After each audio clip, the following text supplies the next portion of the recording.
Hello, everyone, and welcome to Snap Take. This is Glazer of Snap Judgments, the official podcast of Marvel Snap Zone. What we have for you today are two different bounce decks and a Loki-less Loki deck, which I think is really cool. We'll get to the story about why I think that's so cool later on. But before we go any further, please hit that sub button. We bring you at least two brand new decks every single weekday here on the channel.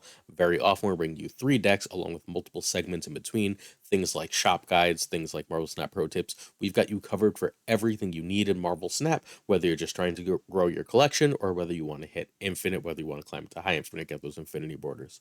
Sub, it's free to you and it really helps us out. The first deck, yeah, Savage Yeti, our friend Savage Yeti Gaming, also creates videos from Marvel Snap Zone and was on the podcast this week, sent me a bounce deck that he found somewhere that he had been dominating with. He was like, you got to try this, you got to try this. And I'm a huge bounce player. I really enjoy bounce. It's one of my favorite archetypes in the game. I want to do a lot of things in a game of Marvel Snap, and bounce lets me do that. So I decided to play the deck, and I had great success with it. It was going to be the lead deck today. If you watched the video, that is not, saw the thumbnail, that's not the one we have the stats for. Yesterday, Sunday, Den, Marvel Snap Zone lead writer, also posted a deck that happens to be the exact same deck that he's been having great success with. So we're going to talk about that deck.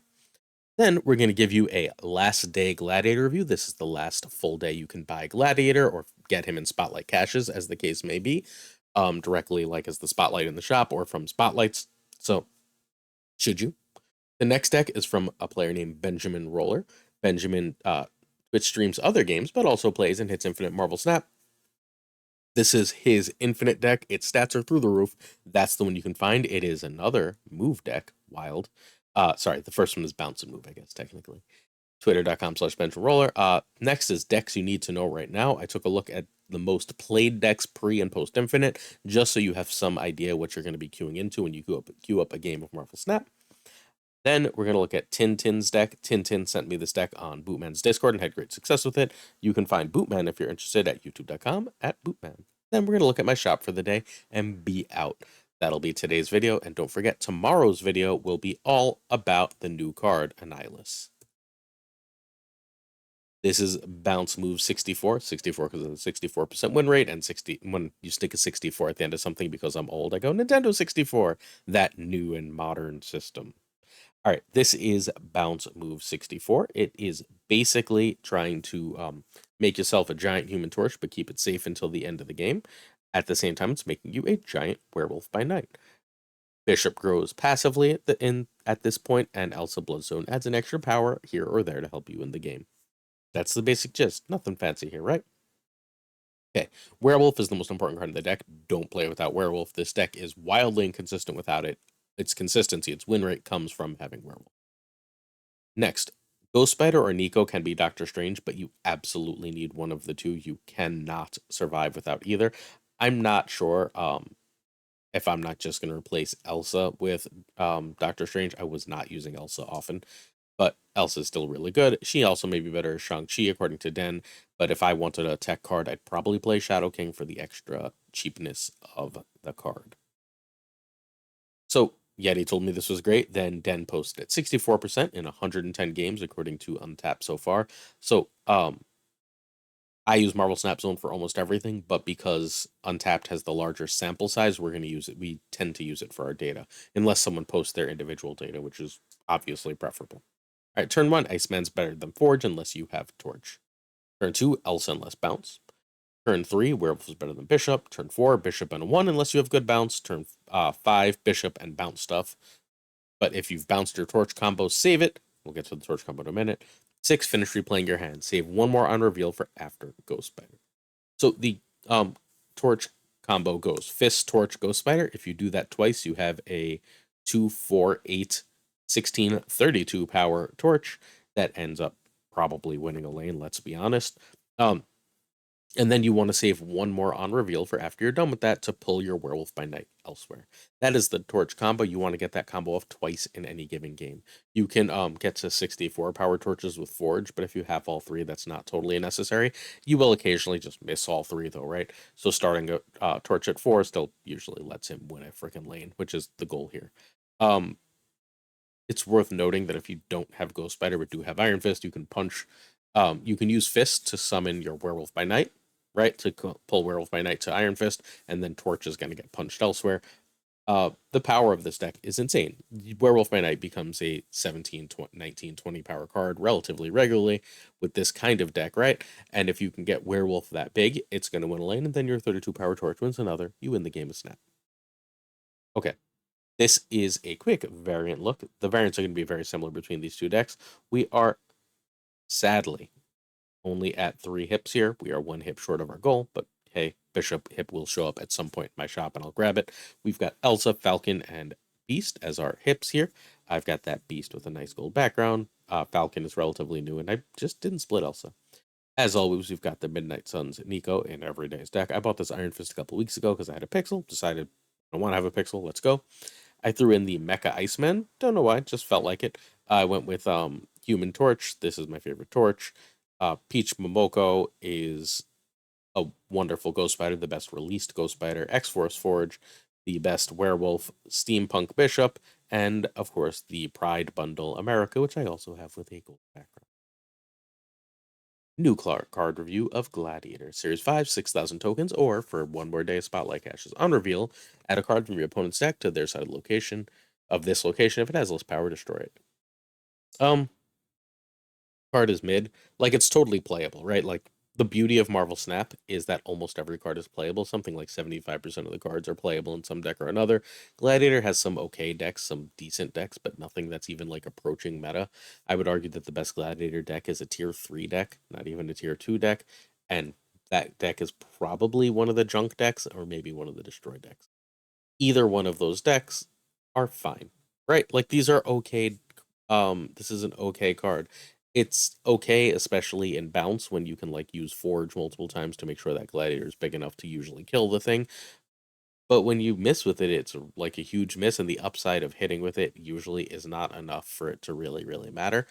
Combo's just not a big enough thing in Snap. You're usually like, oh great, I got an Iceman. Oh great, I got a Cord, right? Like, that just benefits your opponent. They don't want to be drawing that on turn 4 anyway as a general rule, and the card gets the benefit at that point anyway. Once in a while you hit an Iron Man, but like, that might as well have been the bottom card of the deck. I strongly urge you to save tokens unless you're willing out, right? Like, if you love Gladiator, this is like all you want to play. Great, go get them. If you're like series complete and like you just have a bajillion resources, okay, go get them. If you're still climbing, if you're looking at what key cards to get, I urge you to not get Gladiator. I think he's very much not worth it. All good? That's my review of Gladiator. I think as a card, he's probably about a C, C minus. Next up, we have this is Infinite Move. When the player posted this, I double checked the stats, and whoa, 68% with a 1.3 cube rate pre infinite. And that's fine. There's some bots, right? But like, that is not a win rate to be slept on. This deck is fairly similar to the other one. It ditches the bounce, instead has a more powerful move package and more powerful finisher. Basically, right? Like, if you can sort of ignore the first few turns, drop a Craven, whatever. Then if you drop Werewolf and then you go Iron Fist Vulture, right? You just got an 8 power Vulture, a 5 power Werewolf for turn on turn 4. Okay, now you go Spider-Man Silk, right? Or Spider-Man Nico or Ghost Spider or whatever, right? And like, your power just completely explodes. At that point, you can end the game with either a Heimdall or Magneto. If you need Magneto, Magneto is especially good right now in the meta because it absolutely destroys Ms. Marvel decks. You play it in the left or the right, all the Ms. Marvel cards go over there, and their abilities just go oopsie, I guess not. And Heimdall can just like, Heimdall and Werewolf is often like a 20-ish power lane, wherever you played Heimdall, while your Vulture is going to be a 13 to 18 power card at that point. So that seems pretty good. And your Craven's often like a 12 power card. So that's pretty good. Shadow King is less in the meta. Shadow King is still scary, but less in the meta. And so this deck is sick. This is one of my favorite decks right now. I think that more people need to be playing this. I'm not sure if this is a meta deck, but I don't think it's far from like a top tier deck. I think around tier 2-ish, maybe tier 1 in the right hand. Okay, Nico or Ghost Spider can be Strange or Forge. I would not play this without Nico and Ghost Spider probably, but it's close. I mean, I don't know. Strange is fine, so maybe I would. I think you need Silk and Werewolf. I don't think you can really play this without Silk and Werewolf. Silk is just so much power for her cost, and Werewolf is how Heimdall is a good card. 200 games, 68% win rate, 1.3% cube rate. You're just not topping that. You're just not topping that. That is like among the tops for this channel in terms of like a real sample size.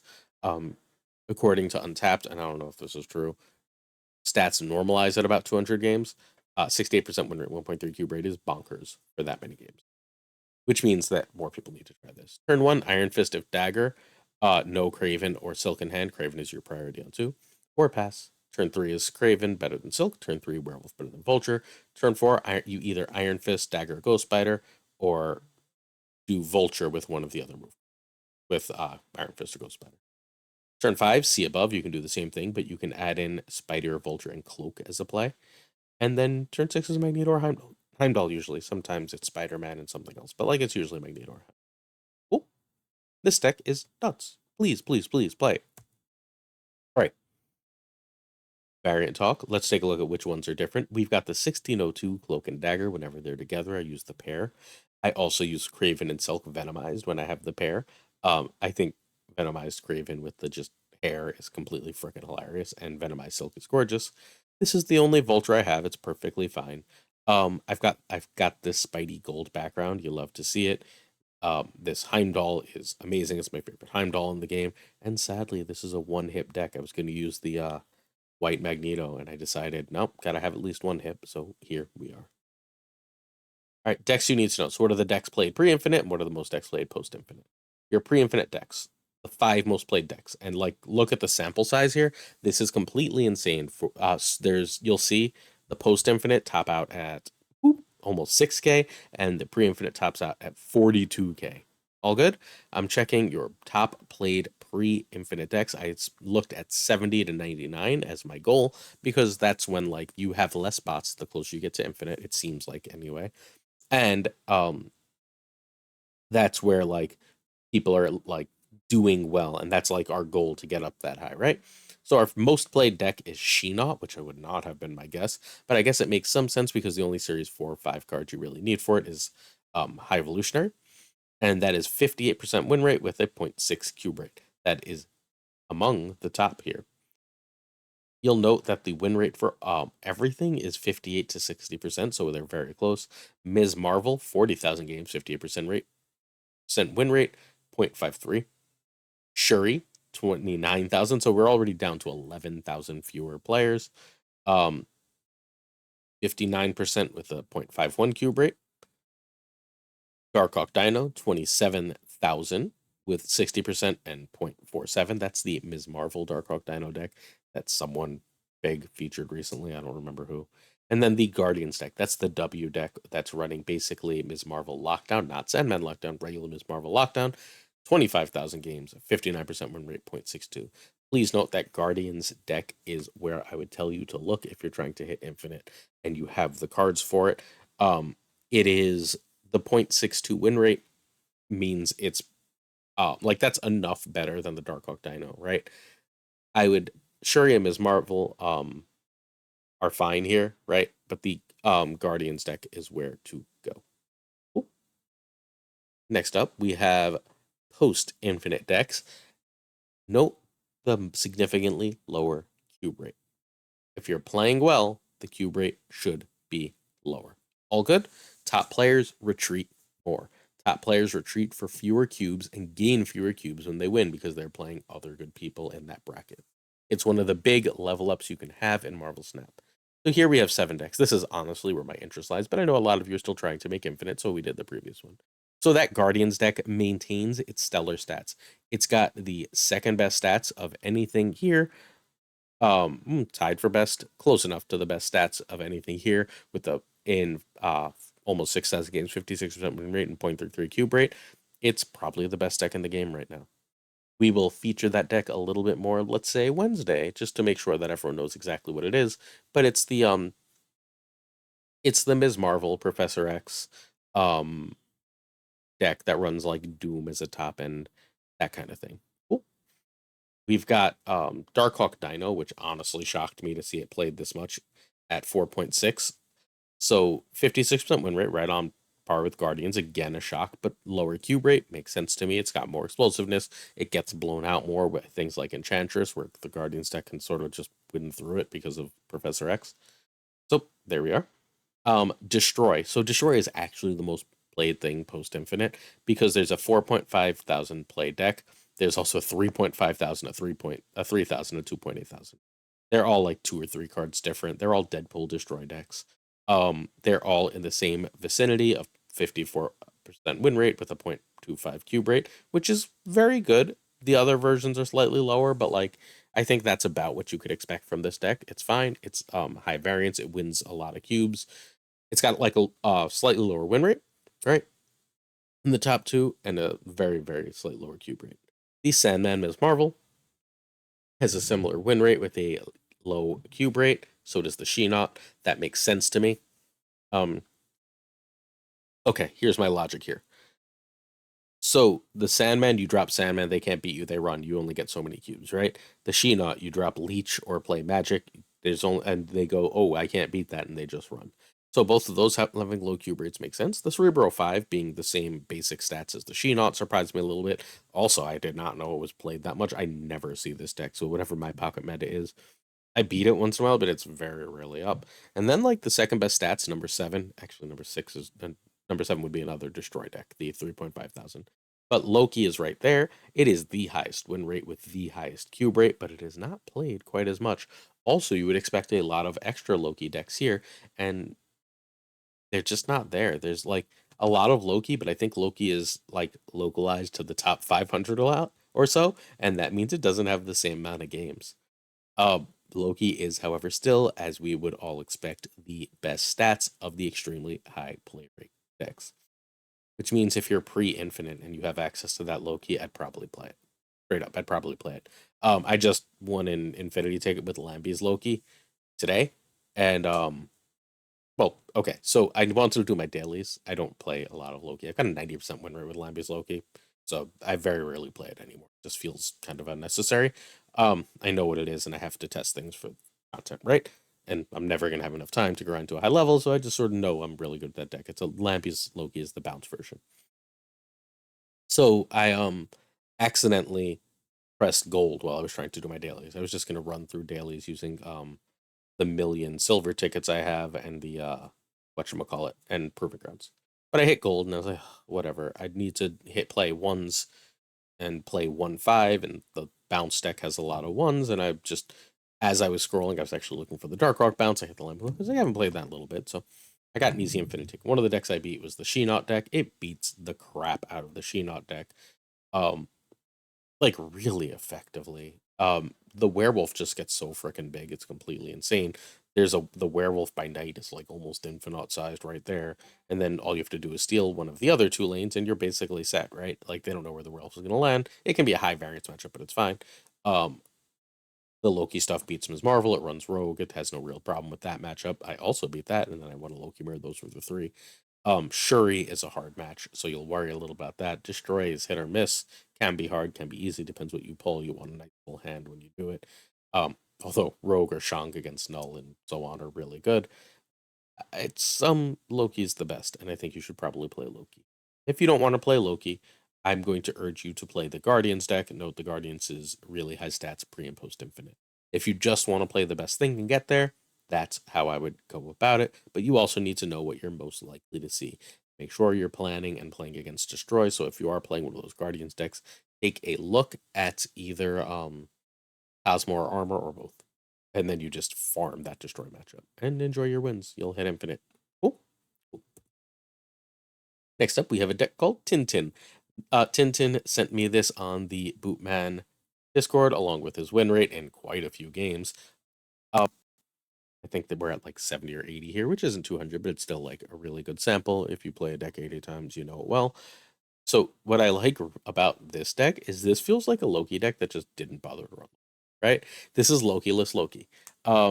Viewers will recognize that Johnson Loki deck that was running a lot of these cards with Loki and a Lady Sif package. It feels like that deck. Or this feels like a lot of the very, very early Loki decks that we were playing. I mean, obviously not Werewolf. but it just doesn't bother with Loki and it still wins. Largely because Collector and Quinjet are kind of nutty. Right? Collector, Quinjet, and Werewolf are all kind of nutty cards, and they win you games of Snap. You get Collector, Quinjet out, or get Zabu out, and all the stuff is cheap. Um, Mystique lets you copy Double Dino. There's also times when I played this a little bit. I only got like 8 or 9 games in, but I was like, you know what? I don't have a play on 3. I had Quinjet Zabu, and I was like, I'm gonna Mystique that Zabu. I wish I had Mystique Quinjet in hindsight, but like you Mystique Zabu, and then all of a sudden on turn 4, you're like, okay, so let's play Iron Lad and Nick Fury. Oh, Iron Lad hit Devil Dino. That's fun, and like you just win, right? Like if Iron Lad hits Werewolf by Night, which has yet to happen in the million games I've played with both those cards in the deck. Good lord, is that going to be powerful? But that's basically what this deck does. Lad has multiple good targets here, and Leader and Magneto. Um, if I were gonna like remake this deck from scratch, I'd probably cut Leader or Magneto for like America, or I'd just run Eliath as the top end. Um, I want to be playing my Nick Fury cards, my Devil Dino, my Double Mystique, my Lad, my so on at the end of the game. Not especially Leader or Magneto, but you could do worse. It is nice to throw a Leader into a lane. So here's what I like about Leader: you can throw a Leader into like a random lane that like they're not going to play in, and Werewolf is going to jump over there and win you that lane, and then Leader copies something else and wins you another lane. You need Zabu and Werewolf here.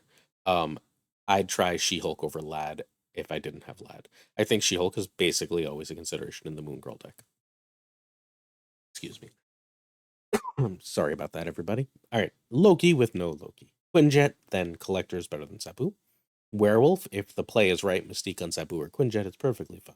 Turn 4, Moon Girl to either double Mystique with Dino, double Fury or Lad are also a play. So if you have Zabu and you can get a double Iron Lad, that's pretty freaking good. You can get a whatever. Yeah, I would probably again play Werewolf over almost any 4.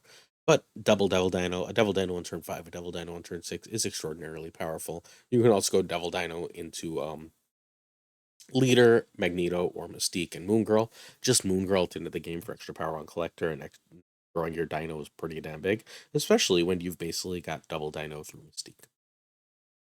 Cool. You can regrow that hand if you do the Mystique Dino, by the way. If you have Zebu out with excuse me, with name of the card, Fury as well. Fury is +3 cards.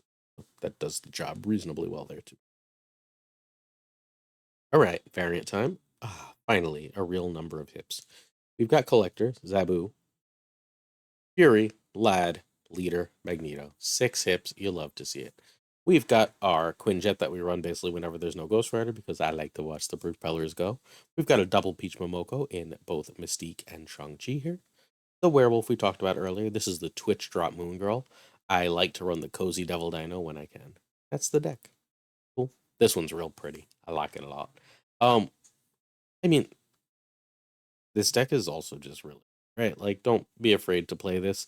If you really want to put Loki in, spoiler, it's probably pretty good. Just cut Leader and Magneto, and then throw Loki and America in, and you're just gonna win more with it. But if you want to play like a really great, powerful deck without Loki, hey, this is really fun and really strong. I bet you Safety would like this. I'm gonna send this to Safety too. Okay, today's shop, and then we out for the day, and we'll just talk about some Annihilus tomorrow. So, okay, I didn't buy the Gladiator. The Realm of Kings is a very pretty Gladiator, but I have a hip, so I don't need it. I also have Hip Mantis, so I don't need it. I have a Hip Goose, so I don't need it. Cool. We talked about my Jubilee variants the other day. I don't really super love Vampire Jubilee, so I didn't feel like I needed it. I have 2 Great America Chavez's. This one is probably my favorite Chavez, but like it's really close with one I already have, the Jamie McKelvey. I like Jamie McKelvey as an artist better, so I'm perfectly fine with that. This is a great arrow, but I have these other 2 great arrows, and I don't play arrow enough to need a third arrow. I did buy Hip Spider-Man just because I don't know. I'm at a point where like my other Spider-Man has a gold border, and I have a bunch of boosters, so I might as well have another Spider-Man I want to grow. I don't love the Greek one. I like this one. And finally, the Ryan Brown Sabretooth is great, but I have these other 2 Sabretooths that are also great. I run the one on the left, which I didn't used to like until I really got used to it. I love the Sabretooth and Wolverine in the sky in the background fighting over his shoulders as he walks towards you menacingly. I also have the 3099 one, which I like because it's like, I don't know, it's like 80s rocker Sabretooth. Let's go. That's it for today. If you made it this far, please hit that sub button. Please ring that notification bell. We'd really appreciate it. Hope you enjoyed the video. We'll see you tomorrow for another Snap Take. Peace, y'all.